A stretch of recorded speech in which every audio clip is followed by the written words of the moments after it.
So the first thing we're going to do is create a track to check that our keyboard and headphones are working.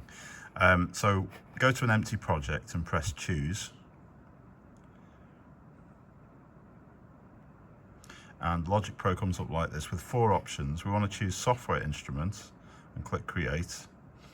And then if you press the keys on the keyboard down here, you'll notice that it's already working because there is signal that is coming into that track, and also on the master fader there.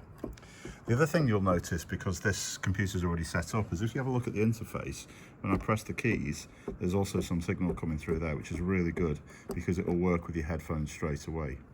If it doesn't work with your headphones, all you need to do is go up to Logic Pro, Settings, Audio, and then just check that says Audient ID 14. That's the name of this interface over here. And then all you do to make your headphones work is you're going to plug into one of these 2 sockets, depending on what kind of plug it's got on the end of your headphones.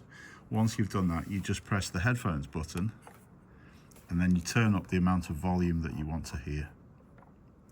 And that's how you make it work.